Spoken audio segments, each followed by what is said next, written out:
All right, episode number 10, Marc Bogutzki. We have a huge guest today, and I have a good feeling it's going to be a great podcast. I know for a fact it's going to be.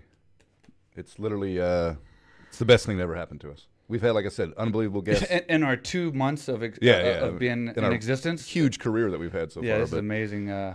This by far, I'm the most excited about. So yeah, you changed clothes like 7 times. I got a fucking custom-made clothing on. You look like you're going to a wedding, dude. Well, this guy scares the shit out of me. So he's going to be really easy, dude. Well, I don't know. Cool as shit. All right, I'll take your word for it. I only met him once. Yeah, and I'm sure he remembers. But is that when you almost got beat up by his bodyguards? Yeah. You going to bring that up? Maybe if there's good timing. I can't wait to hear what he has to say about the sponsor banner thing when I lowered that thing down. Hey, it changed the sport. Yeah. So we'll see, huh? Yeah. Obviously, it's you want to tell them who it is now, since it's going to be on the bottom? Well, obviously everyone knows now, because it was on, like you said before. It's on the title of the YouTube video. Obviously, we got Dana White, the president of the UFC. Hands down, one of the greatest promoters in the world. I mean, a guy who promoted the UFC from a spectacle to a sport to one of the fastest growing, organizations and sports in the world. He put on the biggest boxing match in history. Yeah. Without a boxer. In his spare time. I mean, come on. Yeah. Yeah, exactly. He did. Fuck. He did. So the dude's serious, man. Yeah. I'm really excited. I ain't gonna lie, I'm nervous. Yeah, a little bit. Good. I like to see you suffer. Yeah. Thanks, man. Clearly, because I just choked you out in the last video. If you want to check that out, guys. So I didn't tap though. Huh? I didn't tap. Is that your claim to fame? I didn't tap. Yeah. Fuck. So before we get to Dana White, while we have you guys watching, because you have to watch, because you haven't seen Dana White yet, I want to thank our sponsors. So I want to thank MikeSwick.com. A little biased on that one, but AKA Thailand, the premier MMA, Muay Thai, and fitness facility in Thailand. If you're going to come all the way to Thailand and train, why would you go to any other gym that looks like every other gym on every other street in every other city in every other country when you can come to AKA Thailand and watch the jungle and the mountain serene environment while you're training? I mean, so again, guys, I know I'm whoring myself out here. Well, you have to. But trust me when I tell you, go to the website, akathailand.com, and you'll see that it is one of the most amazing gyms in the world. I built this thing with the help of my partner, Blair Spears, and a little help from you and everybody, a great team of people. And it was to be my dream gym, growing up 20 plus years in the MMA. I wanted to build the perfect gym, and this is what I'm trying to do. It's because of this gym that we can do stuff like we're doing right now. Yeah. Like we couldn't have this guest on if you owned anything. Well, Dana, we could, but we're getting a lot of other guests that we already have lined up for you guys. It's going to be amazing. That's outside the realm of MMA, but they're still celebrities, and it's because of the gym. They're coming to train at the gym because they've heard about it. So we got a lot of celebrities coming into Phuket, and we're going to have every one of them in here on the podcast. So that's going to be really cool too. I want to give a big shout out to Vicious. Did I say that right? Jesus Christ, I feel like I stuttered on that one. Vicious Circle Apparel. They're a big sponsor of ours. Just did all the bags for the gym. Great quality product. If you ever look at my Instagram, which is Instagram.com/Mike_Swick. Jeez. I'm shameless today, dude. I'm fucking shameless. Because you got the best promoter, you're going to start promoting I'm trying to be like Dana. I'm all pumped up. But if you see my Instagram, you'll see that every pair of shorts I have is VC. So they make amazing products, and they sponsor us as well. And STARFiSH Concept. So again, another one of the best STARFiSH Concept. Long time STARFiSH. 2-year sponsorship from STARFiSH Concept. They're one of the best marketing firms and PR firms in the business, based out of Taiwan. So that's June Yu. And so just want to give a shout out to our sponsors and thank you for giving me that time. Up? Yeah. So I guess let's get to Dana White. Should we? He's pushed us a little bit, so He keeps texting me that he's ready, but is that what it is? I said we just keep him waiting. You think so? In a few minutes? He's not really texting me, Mike. Is he? Okay. All right. So anyway, let's get to Dana White, guys. All right, Dana White, welcome to the show, buddy. Yes. Thanks for having me. Welcome. So on a scale of 1 to 10, how nervous are you to finally be doing the Real Quick with Mike Swick podcast? I'm really nervous, man. Be easy on me. All right. It's a career changer. Yeah. Good morning. Yeah. Yeah, it is. Time is it? We woke the chickens up this morning. Yeah, got it. We're like looking out the window. Fucking What time chickens are is it? looking at us like, what the fuck? Yeah, we've been up forever. It's only 7:30, so that sucks. Right. But So how's everything going with 217? Because I want to say when you first announced GSP versus Bisping, I wasn't super excited about that matchup compared to some of the other matchups it could have been.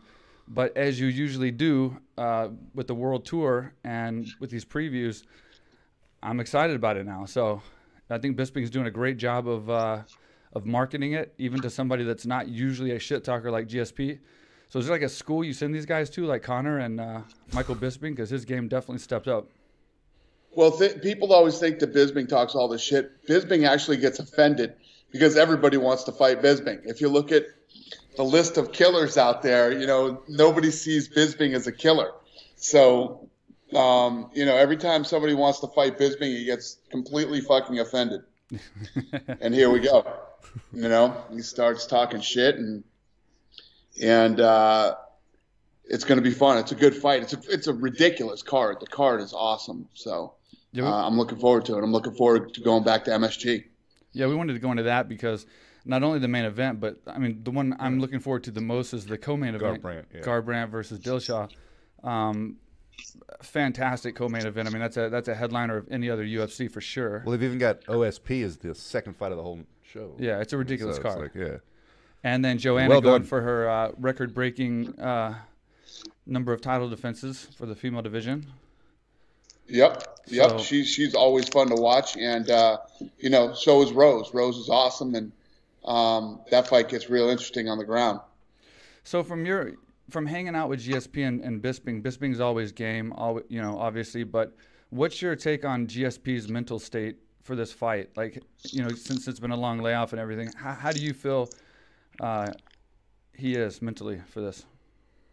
I don't know. I mean, you don't know. I'm a big believer in ring rust. Yeah. So I believe that's going to be there. Bisping is a much bigger guy than GSP. GSP is a big 170-pounder, but man, Bisping looks so much bigger than him. And I think that, you know, the mental game, Bisping has been killing it. Yeah. Yeah, his comments, like, he's not, well, I guess both of us haven't been a huge fan of Bisping shit-talking over the years. Maybe I'm biased because of Luke Rockhold, but it's definitely stepped up a little bit. We were watching, especially in Montreal. Yeah. It definitely stepped up a lot. Better than it was. Yeah, listen, it's one thing when all the 185-pounders want to fight you and only you. Yeah. Now the 170-pounder guys are saying, listen, if I move up to 185, I'll fight Bisping. You know, so Bisping has the most wins in UFC history. Yeah. The guy is tough. He's durable. He's well-rounded, and he loves to fight, man. So he is completely offended by GSP seriously thinking he can move up to 85 and take his title. Yeah, I believe that. You know, listening to the previews and stuff, like I totally believe that he thinks GSP's wanting this fight because, you know, it's going to be an easy fight. He's going to take him down. He's going to rub it out and then just get the win. And he seems like legitimately pissed off about that. He's going to take him down and rub it out. Yeah, I didn't get. I'm going by what the fans have said over. Hey man, I was one fight away from fighting GSP, so you know, we were around the same time, and that's what everyone said. You know, he just takes everybody down and. Rub it out mean? I don't know. Do you know what rub it out means? Yeah, I messed up. I made a mistake. Rub out the win. I haven't heard of. Rub out the win. I'm learning new things on the podcast here. Yeah, so in Thailand, me too. In Thailand, rubbing it out means, you know, winning a. That's a massage. Yeah. Yeah. That's a standard massage here. Out means, Mike. Thanks. So, you know, I genuinely think he's at my next press conference. I think Bisping thinks that GSP is going to come in and take him down and rub it out. Hey, I've seen your highlights. Don't act like you've said everything right. I'll go YouTube that right now. We don't vote off, we beat him off. But I think that's one of the ones you said. So, no, but I genuinely see that Bisping's taking offense to that. I do think, you know, back when we were fighting GSP or planning to fight GSP or all hoping to fight GSP, it was me and Fitch and Koscheck and the welterweight division. The biggest thing that we were worried about was his takedowns and his timing because he had great timing on takedowns. And when he out-wrestled Koscheck, that was a huge eye-opener, you know, because, I mean, you're talking about one of the highest-level wrestlers in the division at the time. So, you know, that is why I kind of wanted to see the Tyron Woodley fight just because he could stop the takedown. And then we can see what happens. Bisping stopped all the takedowns from Rashad Evans. Yeah, I know. You know, I had a podcast with Dan Hardy, and he really opened my eye to Bisping as far as breaking down. He's a master at what he does, analyst. I mean, the guy's a phenomenal analyst. And he broke it down and really sold me on the fact that, you know, obviously Bisping has a lot of pressure. He's going to put a lot of pressure on him, which is kind of what caused him to lose the one fight with Matt Serra. And you know, he does have takedown defense really well, and he's a gamer. I mean, he just manages to win fights. You know, even fights that you don't think he's going to win, he just wins. So I think all that combined, it's going to be a really tall order for GSP in this one. Yeah, and I'd say one of the biggest criticisms of Bisping is they say that he can't knock anybody out. He'll stay in your face, he'll keep pressure on you, but he doesn't hit hard. But he knocked Luke Rockhold out. Don't bring up Rockhold. I knew he was going to. You had to do it. I said it a little bit. You know where we work, You don't right? have to just keep rubbing it in. Yeah. All right. Rubbing it out you can do. Well, you can rub it out, but just don't rub it in. So, Jesus. We're going already. So last time you were at Madison Square Garden, you set the record. I read recently that you said you're going to try and set the second or third biggest live gate again. I guess Evander Holyfield was the first initially? Yeah, Evander Holyfield was first. He had a gate of 10-point-something million. And then y'all broke that with Conor. Oh, we destroyed that. We smashed that record with McGregor. And then now we're hoping to come in second or third. Yeah, man, you couldn't pick a better card. I mean, I'm excited. I was excited for Conor McGregor in that card for sure, but this card. I'd love to go to Madison Square Garden. The amount of fights and gotta everything. be the best place in the world. Think about all the big events over all the years that have been at Madison Square Garden. I mean, crazy. Every event you can think of. Yeah. And if the UFC comes in 1-2 or 1-3, it's pretty badass. No, it's really good. And y'all weren't even there 2 years ago, right? No, it's yeah. Weren't even allowed there. Yeah, New York at all. You showed them, huh? What's that? I'm saying y'all weren't. I mean, it wasn't even legal there, right? Yeah, for a while. Exactly. And then I'm saying that now y'all are pissing all over them. So I remember the middle fingers that you put up to a certain somebody on Twitter after you finally got sanctioned in New York. You were so happy. Yeah, it was great. Definitely great. So again, that's the way to really beat them all, man. Is be successful. Well, they say that. Big, hey, fuck you. Yeah. I should have had my shots ready. They say that's the ultimate form of revenge. So, and you've done that time and time again. I mean, obviously bringing the UFC from where it was to the big buy from IMG, and then obviously somehow following that up with co-promoting one of the biggest boxing matches in history. I mean, the numbers on that, 6 point what? You were like 6 point something million buys on that? 6.7 million buys globally. I mean, that shattered everything from Australia to UK to every record everywhere we broke. Yeah.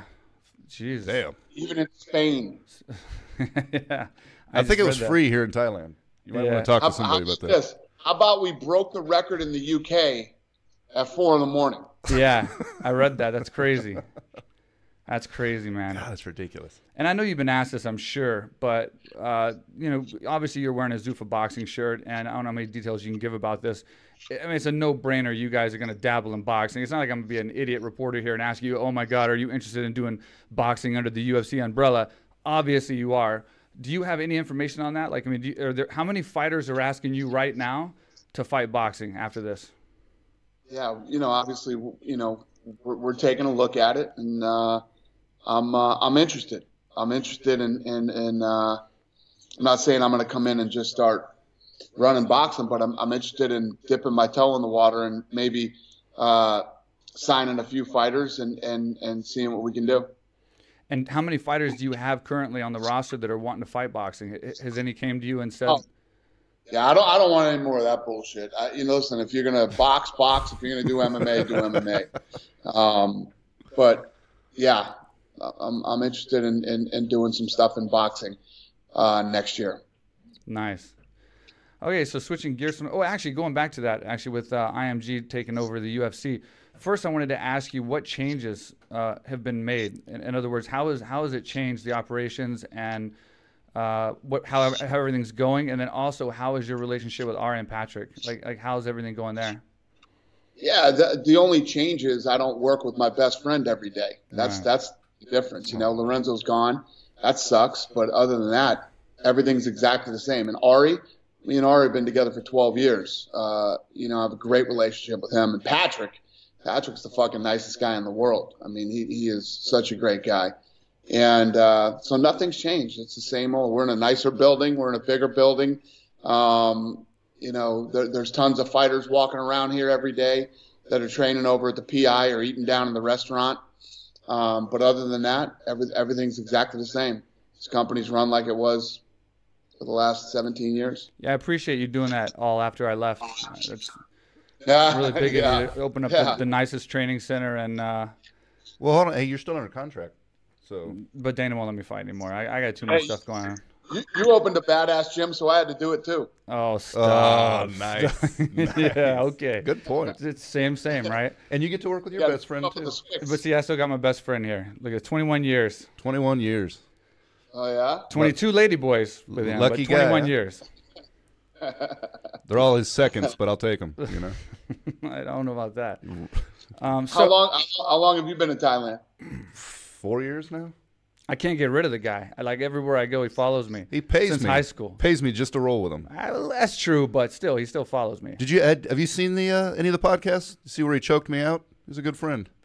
I did see it. He sent me that one. Yeah. Notice I didn't tap, right?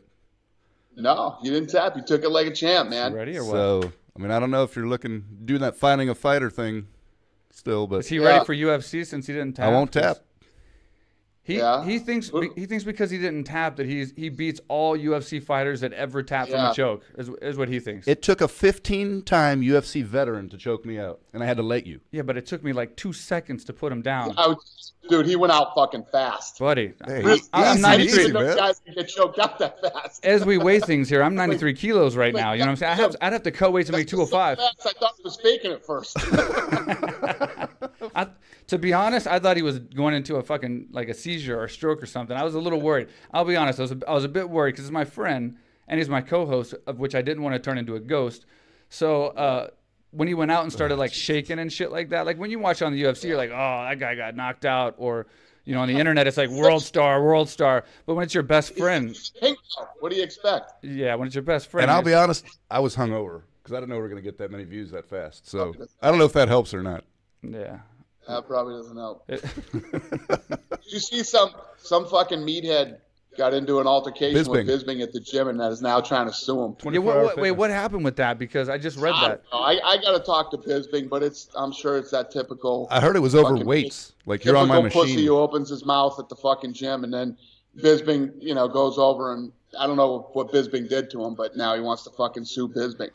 Should have shut your fucking face in the first place. I'm pretty sure Bisping didn't hurt this guy, but he's like, oh, I got neck damage, and I don't know what I'm going to be able to do, and like all this shit. Yeah. Like, come on, man. Fucking embarrassing. You're a clown.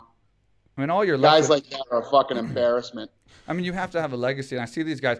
I remember back in the day, I think you helped him out, actually, but Chuck Liddell, I think he choked somebody, and he got sued.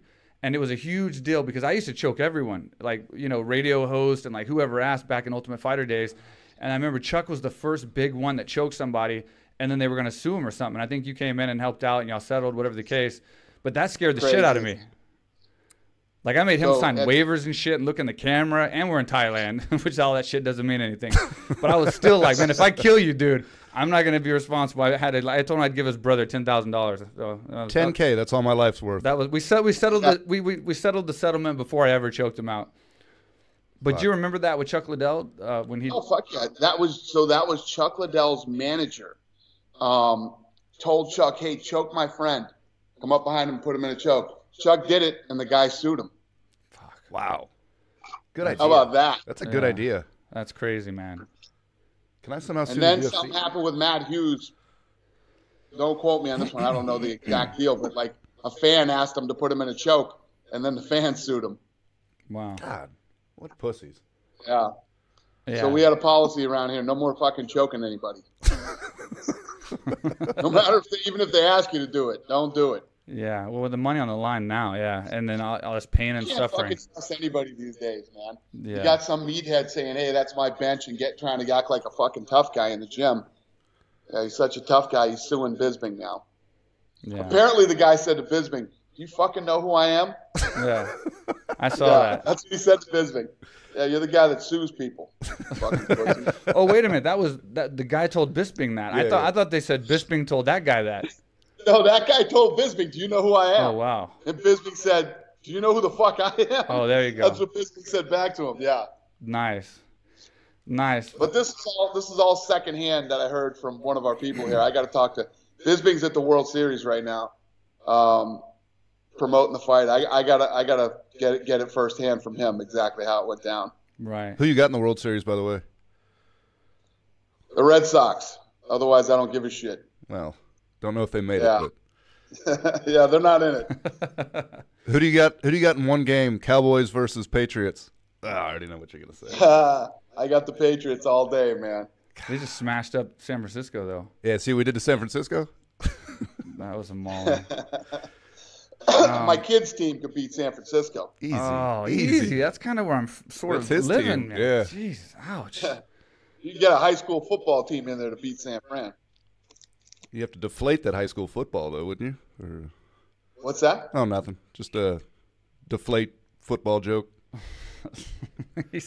So, switching gears, do you remember, because we just did a podcast about the very first sponsored banner, and I'm a little hurt that, like, I was the first guy to do a sponsored banner, and it kind of went under the radar. That's pretty historic, you know, like, as far as I think. My little piece of the pie for the MMA community. Do you remember when I laid that sponsor? It was the worst thing to happen to the UFC. Congratulations. What the fuck? It looked like shit. Every time one of those goofy fucking banners rolled down, I couldn't see through the octagon what was going on, and neither could the people who paid fucking $750 sitting behind me. Yeah. That's what you get for all the rinky-dink fucking sponsors on the thing. That's what you get for pushing us for 2 weeks for this interview. Center and fucking you think Condom Depot's a rinky-dink? That's what you get for. That's what you get for pushing this interview for 2 weeks. There you go, 10 years of sponsored banners. Right. God, you just shit on his whole week. So I'm disappointed because nobody's talking about it, and then he's just shitting on it. That's fucking phenomenal. I thought you at least had my back on that one. Jeez. That was the worst thing to ever happen. Fucking horrible. I used to cringe when I'd see those things rolling down, fucking live, blocking the octagon. You know, you guys are in there. It's one of the most exciting times. You just came in from your walkout song. Buffer's calling the intros. You're all excited for the fight. You want to see the guys' fucking goofy banner hanging in the octagon. You can't even see in there. Okay, I get it. Terrible. Oh, I was always wondering who started that bullshit. Hey, I'll take credit in the fact that it took you 10 years to stop me. So there you go. How about that? Yeah, it took Reebok. Yeah. It hasn't taken you 10 years to do anything except stop me from the fucking banner. So I'll take credit in that. I beat you for 10 years. We're going to make a copy and send it to you of the old banner. Yeah. The old banner, yeah. So that's literally when you were, cause there's during the picture, because I finally got the picture of me in front of the banner, and you're looking down at the monitor. So that's pretty much what you were thinking, right? Yeah. Fuck this guy. What the fuck is he doing? What is that? I can't see. I was really scared that you were going to kick my corner out because I remember Rico Rodriguez put that golden casino on his back one time, and you lost your shit. And so when Bob Cook came to me and said, we're going to put a fucking vinyl banner behind you, which I didn't know was going to be 10 foot long. Sorry about that. And then the only thing I could think about was like, okay, Dana lost his shit when Rico Rodriguez had a tattoo on his back. He's probably going to kick my entire corner out in my hometown on this fight. No, the difference is what happened with Rico Rodriguez is everybody knew that because we were at a casino, you couldn't have a casino sponsor. and that's at the time that Golden Palace and all that stuff was doing that. And what does this fucking idiot do? Forget a T-shirt. He goes out and tattoos it on his back. Right? He gets a tattoo. Jeez. So what happened was the tribe there, the tribe said we're shutting down the show. They're not having it. It was the main event.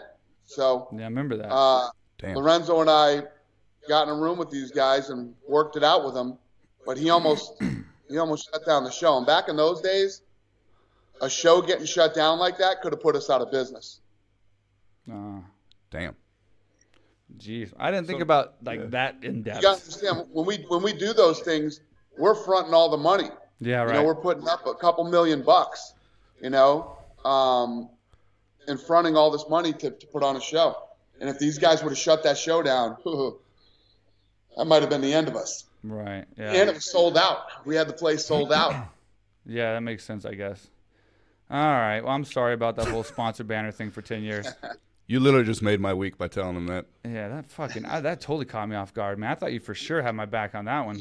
He was so proud of it. I was so proud. He still is. I'm man. still butthurt because we're getting a lot of views on these podcasts, especially for YouTube. And how long these podcasts are. So I'm all excited, and I'm like, oh, first sponsored banner. Who wouldn't want to hear about that? I mean, that's like people all over the world are using sponsored banners now. Like, change the whole sport.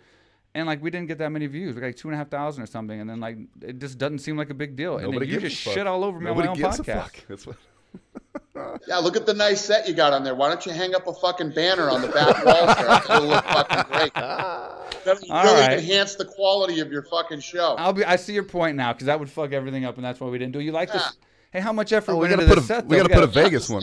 We got a bronze I put up lion. London, Sydney, Moscow, and Los Angeles. You ain't getting any money out of that. Throw some sponsors up there on the wall. And give us some. Yeah, help us out. Give us a UFC sponsor or something. We'll put it up there, man. We'll put banners all over this fucking thing. There you go. See? It'll look great. You got that good-looking set. You guys took time to make it nice. And you go throw a bunch of fucking cheap-ass sponsors up there and make it look like shit.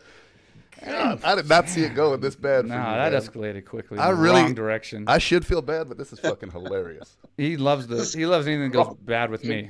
Well, because everybody talks shit about me on the podcast because I'm a pussy and I've never fought and all this stuff. No, dickhead. Everyone talks shit about you because you compared Demetrius Johnson to women's NBA, and then they talk shit. Yeah. All right, look. Here's my. Explain that to the president. Right, this is. Yeah. Thanks for bringing this up, asshole. No, well, fuck you. He's talking shit about me, and it's your turn. Fuck you. He's got a Bellator shorts that he wears. He doesn't wear UFC. Oh, jeez. Yeah, how about that? No, so I don't know. Demetrius Johnson, don't get me wrong, he's a beast. God, I feel so weird telling him this. but look, he wasn't even the main event, and he was going for the best record you could have in UFC history. And my theory is not the main event because the way it works is we usually go by weights. Whoever is the highest weight has the highest billing. Oh, well, there you go. Well, I didn't know that. He was just trying to say that there's not a lot of people interested in that division, and he somehow compared that to it's like the WNBA. Women's WNBA. They're the best in the world at what they do, but in the long run, I mean, can you name who won the? Well, I don't know if they're the best in the world at what they do. They're women. They're wow. I mean, we've lost 1,000 viewers. Yeah. I mean, you can't name who won the, and I mean, I love women, I love basketball, but just not at the same time, but. So that's what I mean about Demetrius Johnson. He's a beast of a fighter. I love women in basketball, but not just at the same time. Yes. He's funny. Ooh. Oh, you catch one every once in a while. Catch one. I've been carrying you for fucking 20 years. Jesus. All right. So Conor McGregor. All right. So what do we got next for him? The next fight for him has to be Tony Ferguson. He's gonna be fighting Ferguson. Okay. I was making sure. There's all this speculation. Paulie's saying, "Oh, we're negotiating," and there's always Nate in the background as well. Who? Paulie's saying he's negotiating and getting this fight. Look at his face. And then obviously Nate's in the background. That's a big fight too. So I didn't know for sure if he was going to come back because you're going to have to pay him a lot of money now. I would think. I mean, he's coming from a pretty. Do you think people really want to see Conor versus Paulie Malignaggi? No, I don't. I don't ever want to watch boxing again. If I was a relative of Paulie, I wouldn't watch. Exactly. And people want to see Conor fight in MMA, man. That's what they want to see. Listen, the Mayweather thing was a one-off fucking crazy deal. But this is where he belongs. This is a sport he's in. This is a sport he excels in, and he's the world champion. This is where he needs to be. Yeah, cool. So I was confirming that just because, or at least getting some kind of confirmation because we assumed that was the case. But to another superstar, then Paulie Malignaggi never says shit that isn't true. Yeah, apparently. The thing is with that video, I know he was saying the video's edited, it's different rounds. I've been in the sport for a long time. I've had a lot of sparring sessions. It was like 10 seconds or 15 seconds of one clip. Yeah. I've never done that bad in 10 or 15 seconds of a round and won it. You know what I mean? Like if you're doing that bad, you don't recover from that. I mean, Conor was fresh. Why did Paulie Malignaggi get up and walk out of camp after 2 sparring sessions? Because it was the right fucking thing to do. Because he was going to get hurt. Because he was going to take damage that would affect him for the rest of his life that he didn't need to fucking take. It's not like they were paying him big money or he had a fucking fight coming up himself. You know, Paulie Malignaggi got up and left camp, and he should have fucking got up and left camp because Conor was going to fucking hurt him badly. Yeah. Yeah. I mean, Smart move. It looked like it. Yeah. I mean, you got a guy that's hey, it's no disrespect to the guy. Right. It's a fucking fact. Yeah. I was there. I watched the fucking whole sparring session. That guy needed to go home, and he needed to leave Las Vegas. And he had to leave the whole city. Another one of those sparring sessions. He got kicked out of the city. Yeah, so speaking of Vegas, I just read recently, I know you donated $1 million, but then I heard recently that you joined with a lot of other big guys from Vegas, and y'all put together, what, like 12 or something $1 million toward these victims? Yeah, and that doesn't include the people who donated less than $1 million. So, yeah, we raised a really good amount of money for these people. And where were you when you found out about this? Like the shooting and everything going on? Yeah, I was at my house, and we watched it. I turned the news on at like 11:10, and I saw the whole thing going down. It was crazy. Yeah, crazy to know that that's happening 10 minutes from your house. And was there issues with the fight? Because, I mean, hats off. I'm sure you had a choice, but hats off for keeping the show going because, you know, not giving in to these guys. But was there any? How deep did it get as far as them wanting to not have that UFC that weekend? And yeah. No, they didn't want to do it. The MGM was, first of all, Vegas shut down. There were no shows happening in Vegas, and then they were determining whether they should even have any that weekend. And you know, you want to be respectful of the people, you know, that were injured and the things that happened. But at the end of the day, my philosophy is this: let's take care of the people. Let's take care of the people that were injured. And you don't shut down. You don't let a fucking coward who's hiding in his fucking hotel room shooting people determine what's going to happen, you know, in Las Vegas or anywhere else in the fucking world. This piece of shit coward, you know, hides in a fucking room, murdering and injuring innocent fucking people, men, women, and children who are out having fun. Disgusting. Yeah. And then shoots himself. Why don't you just shoot yourself, get it over with? Yeah. Why have to? Yeah, fuck exactly. Because they're looking for attention, and they're looking for for what? to For stop. 15 seconds? Because they're going to shoot themselves. They're not going to right. And these type of people end up going down, and you know their names and you know everything else. That's why I don't treat him like a person. I call him the coward. Right. He's the coward. That's who he is to me.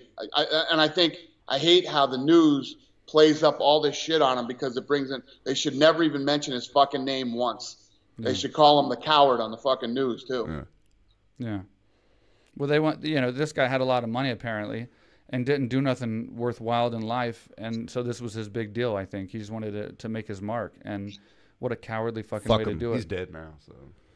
Yeah, all the people that do shit like this are a bunch of fucking cowards, man. Cowards.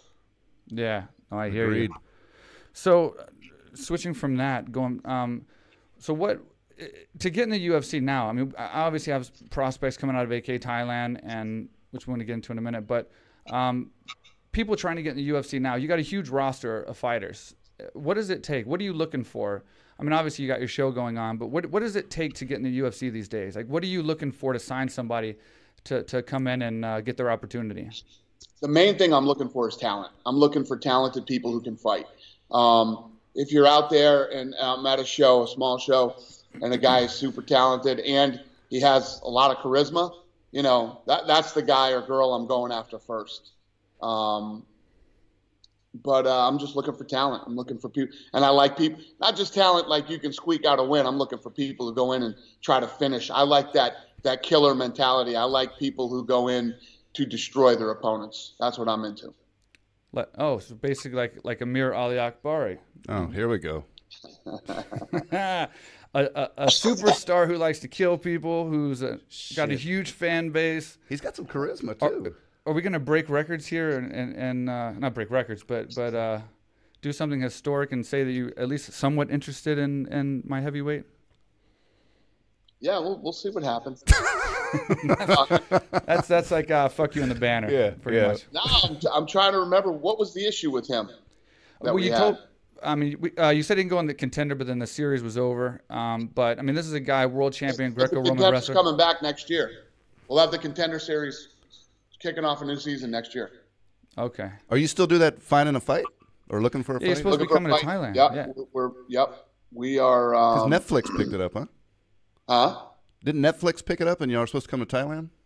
No, I was doing a deal with Netflix. We ended up doing a deal with YouTube. Oh, nice. Yeah. Better. Netflix wanted me to do too many fucking shows, man.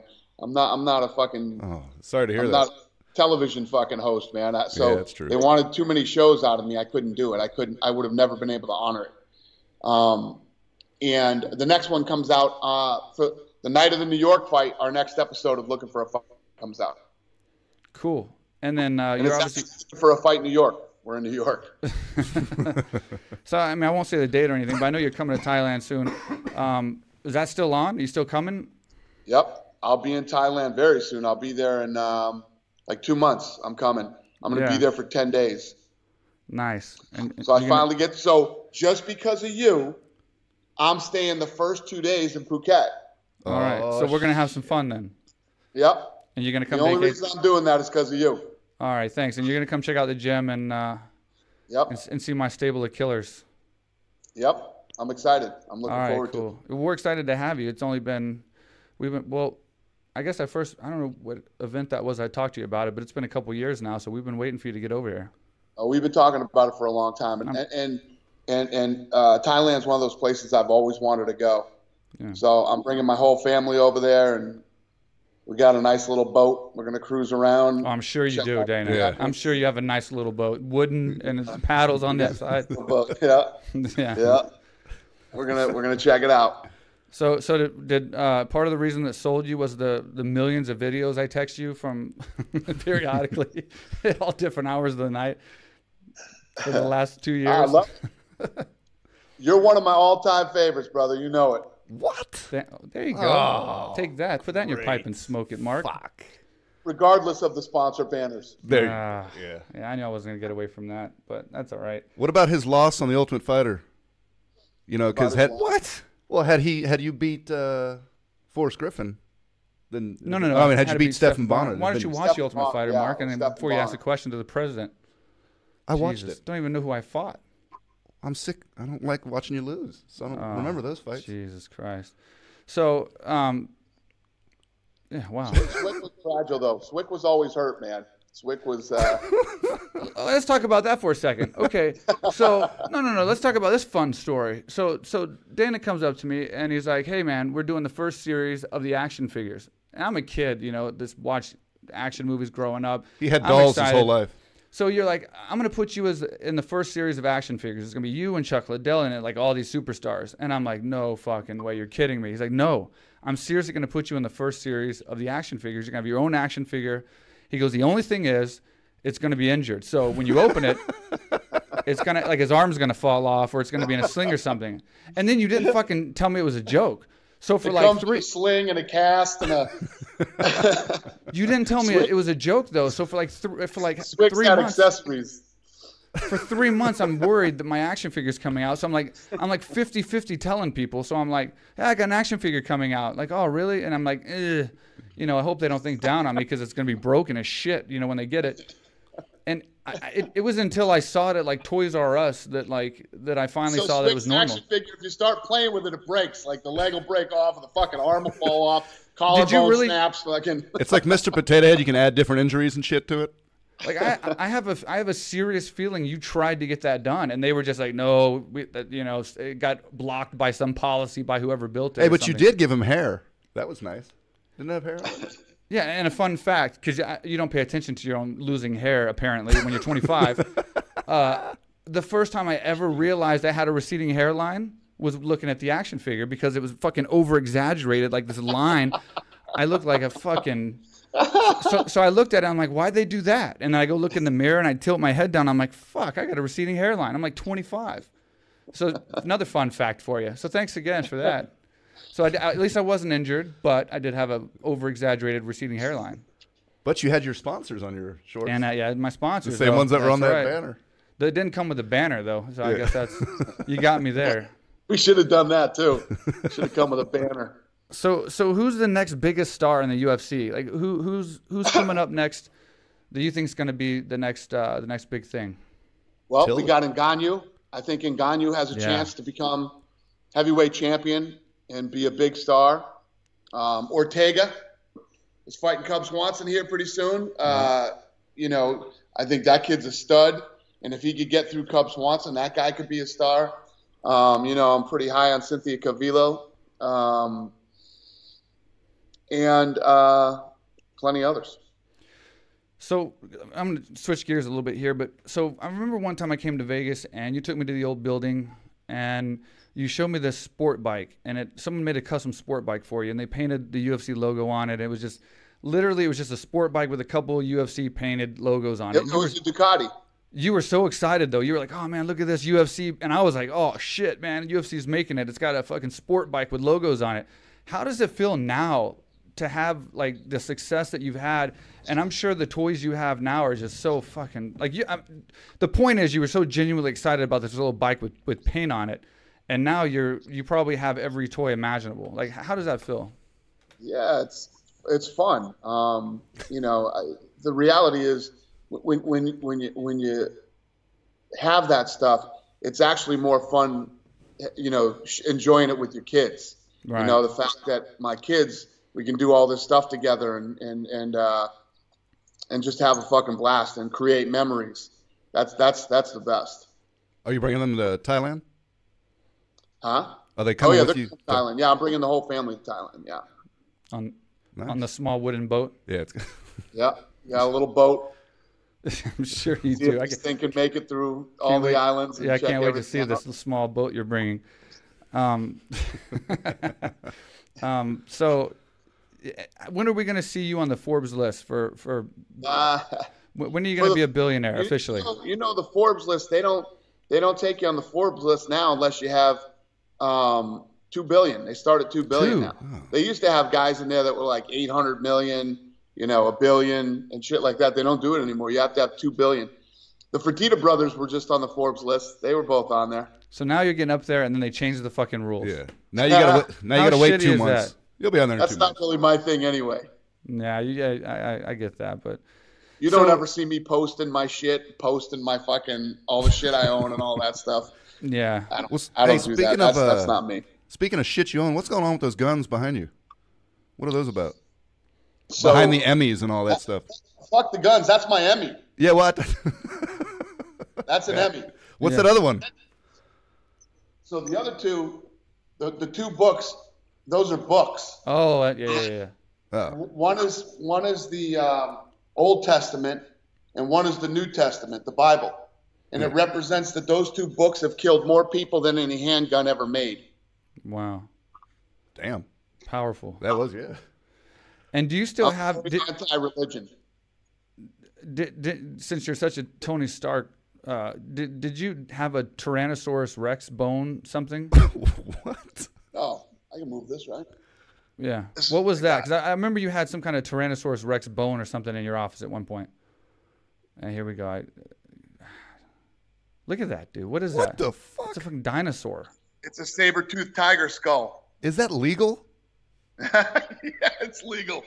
What's a found? I think it's since it's not extinct and it's a found thing. It's not. Look at my new guy. What is that? Samurai. Shit. Damn. That's a legit samurai from the 1500s. So is your goal to be Tony Stark? Is that what? And that really makes our $12 lion here look like shit. Yeah, Thanks, man. We spent a lot of bot on the set. I spent $9 on it. You're showing us dinosaur bones and fucking Emmys and shit. Yeah, that's a saber-toothed tiger skull. It's the complete skull of that animal, which is very rare. Nice. Well, I know you don't have a lot of time and everything, but give us something breaking, man. Give us some news or something that like nobody knows. Or tell us something. A two-part question. Tell us something that nobody knows about you that you might not have discussed before. It could be personal. It could be just something you want to talk about, and then give us some kind of input, something that nobody knows in the fighting aspect. Something that nobody knows. First about you. What is something nobody knows about Dana White? Fuck, everybody knows everything about me. There's nothing really. I don't hide anything. I'm pretty fucking simple. I love to play blackjack. I love to hang out with my kids, and I love to work. Other than that, is 1720 still your numbers on roulette? Ooh, my man, check you out. How Buddy, the fuck did you for that? Are you fucking kidding me? Yeah, that's awesome. How many times do we play roulette and I still go 1720? I wait till it doesn't hit the center for like a while, and then I just paint it. I just paint that fucking 1720, that whole midsection right there, and I win unbelievable amounts of times. Like it's crazy. And I got it from you. It hits a lot. I don't really play. I play more blackjack. I play blackjack for hours, and I still play blackjack. Well, we're gonna beat the World Series of Poker. I got one more real quick. I got one more story that I want to share. So I was with you at the the Rio, and you were doing a blackjack tournament. And how funny was this story? You were in a blackjack tournament. It was like 50 grand to enter, something like that. And you were down to like 3 players or 4 players or something. And you were the low stack, and they wanted to make a deal. This is how competitive this fucking guy is, right? They wanted to make a deal. They're like, hey, Dana, let's make a deal. And we split all the money, and we all win. And Dana was like... So I'd never played in a blackjack tournament before. It was my first blackjack tournament. And we made it to the last table. There were 5 people, including myself, a total of 5. So me plus 4. This guy comes over to me. He says, so let me tell you how this works. He says, when we make it to the last table, we all split the money. And I'm like, fuck, get the fuck out of here, man. I came to win this. You came over to me and you said, I didn't come to.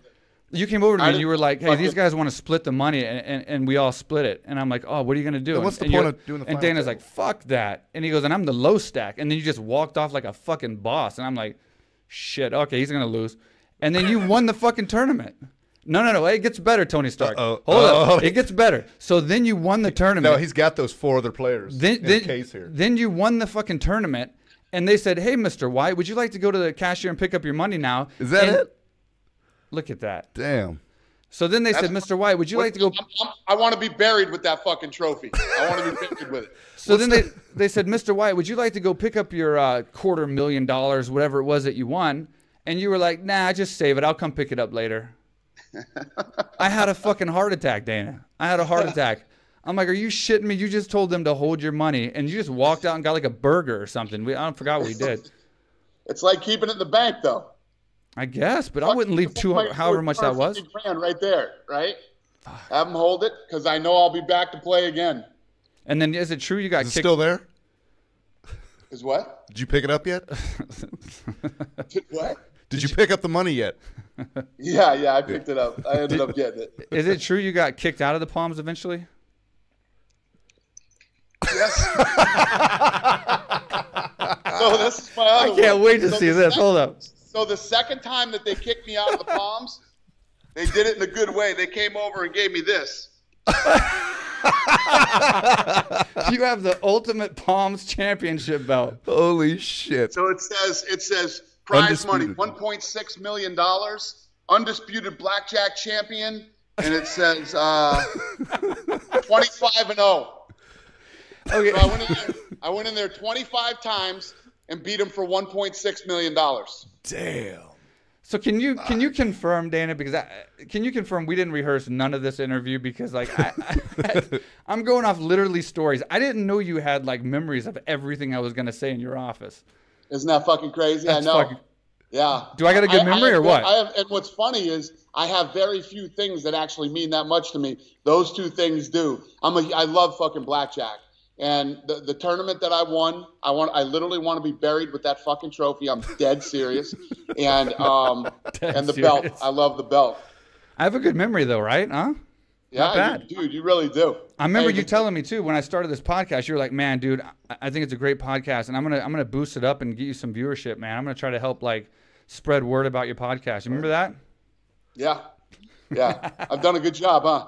Hey, Yeah, he's like, I'm just gonna fucking be on it. That's what's gonna help you. It took me 3 fucking weeks to get on it.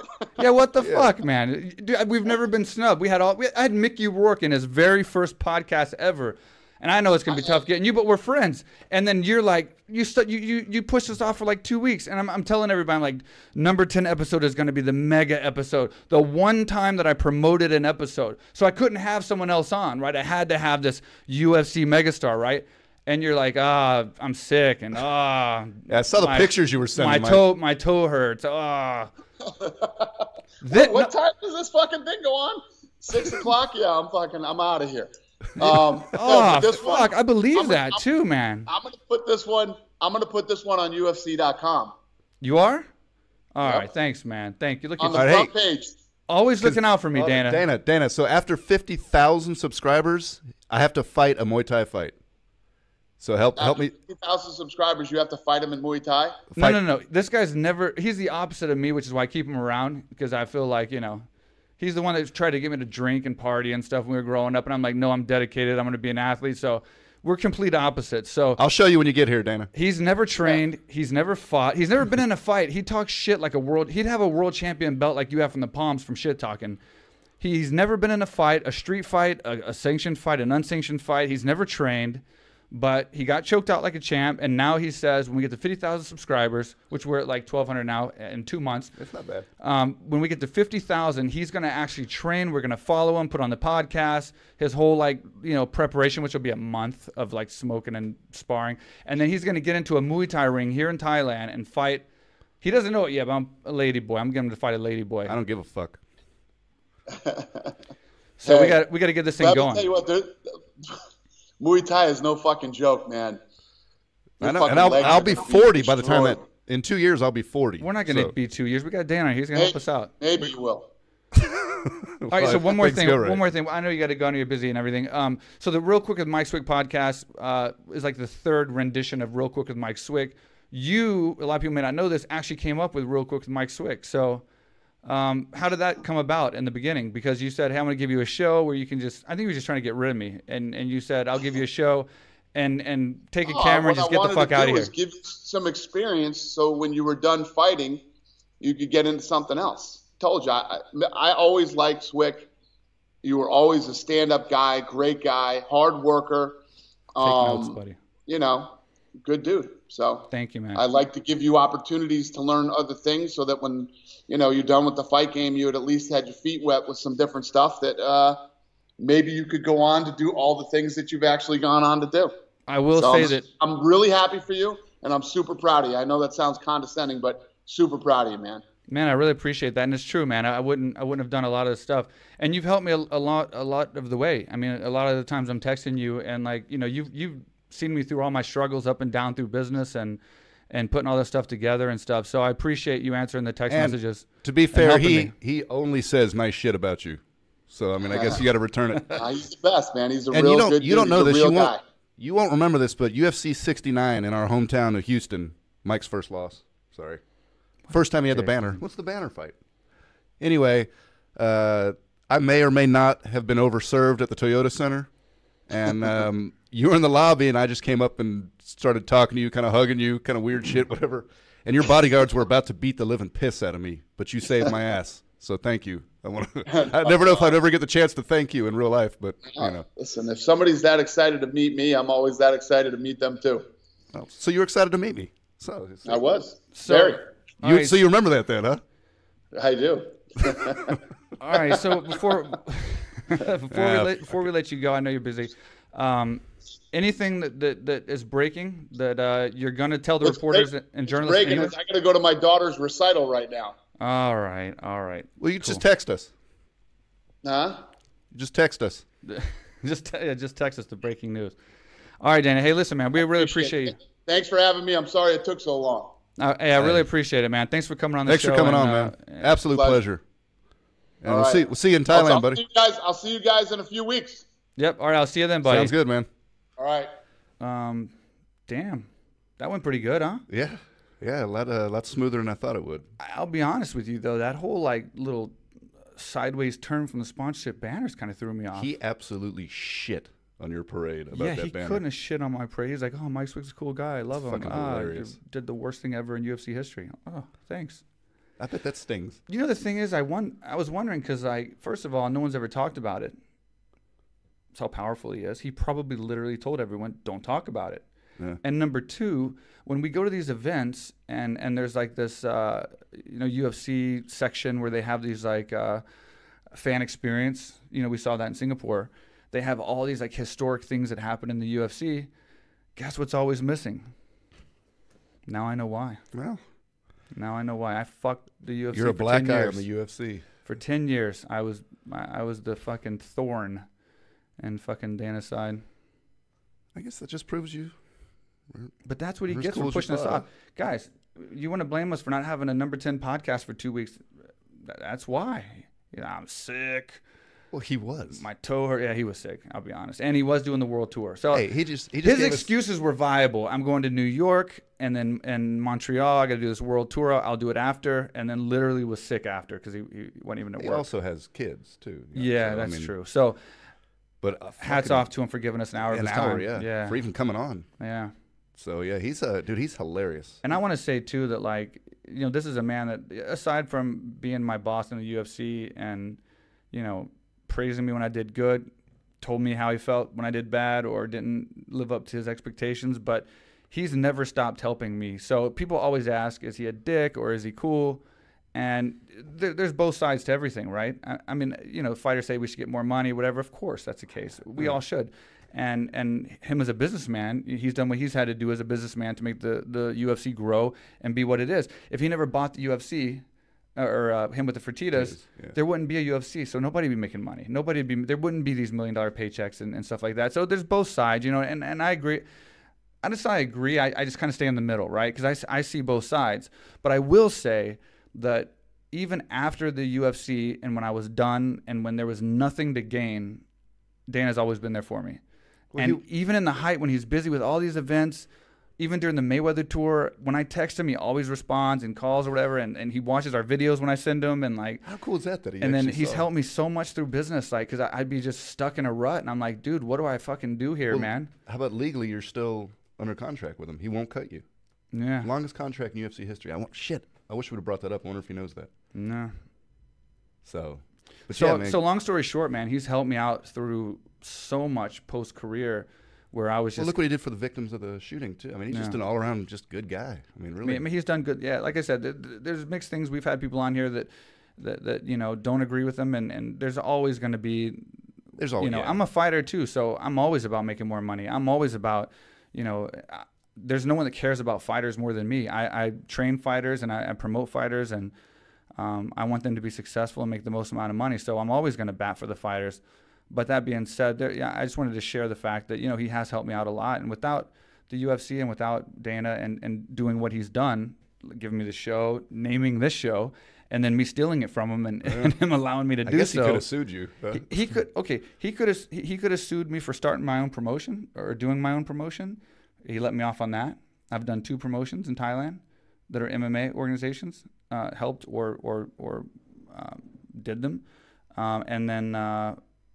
also, again, with the name of the show, he came up with that himself. That was a UFC.com, show, and I've taken it and tried to revamp it into something this whole time, and now we finally found it as a podcast, which I think is becoming pretty successful. So I think it's finally found its mark 10 years later. How about him saying he's going to put it on UFC.com on the cover page? I don't think that's going to hurt, right? That's not going to fucking. I don't think we're going to lose viewers. Nah, I don't think so either. So shit, I may have to fight next year, dude. I can't believe he had a championship belt from the Palms. 1.6 that he took from in 25 See, I told you his numbers were 17, 20. Like, I don't know what it is about that, but you don't remember me in Singapore? I know you did it. But 17, you won the most with it. Yeah. I've always I don't get it, man. I got that from my brother, actually. And we say 17-20. We're not telling you guys to go put all your money on 17-20. There's a system that he has. Always 17. There ain't no system. We don't have time to get into it, but there's like a system based around the 17-20, and that's what Dana came up with.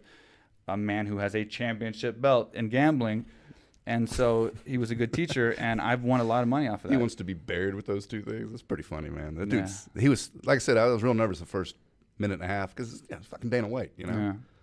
Because, like I said, I'm just a fan too. But when it's Dana White. Yeah. So, but after a minute and a half, man, once he made fun of you once or twice, or said fuck 11 times. Yeah, always so at my easy expense. to talk to him. Always at my expense. Well, tough shit. I got to do all the dumb shit for this show. He laughed though at you getting choked out, so I didn't tell you that. But he took it.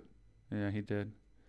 Well, he kind of did up there. I heard him say, "Hell, I've never seen somebody get choked out that fast." And he agreed that I choked you out pretty fast. And this guy's watched thousands and thousands of fights, and he said I put you out pretty fast. And that usually evolves around having strong muscles. I'm just saying.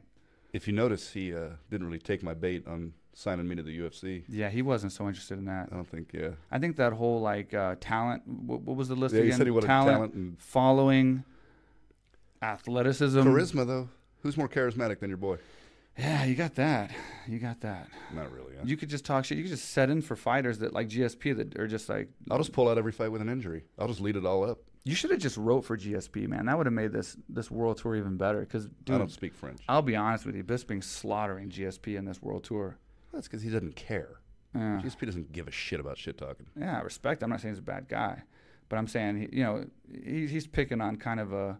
He just goes on and on and on about having the most UFC wins. He's only one ahead of GSP, and he hadn't fought in 4 years. So relax. Well, and Donald Cerrone, I think, too. I think it's 18. If he had won this fight against Till, he would have been tied up with him or something. So yeah, that's okay. I mean, anyway. But hats off to Bisping. I mean, when I said that I wasn't usually a fan of his shit talking, it's because it was demeaning usually, right? So it's like, especially being a champion, some of the things that he said I thought was just a little bit, I don't know, I guess low class sort of.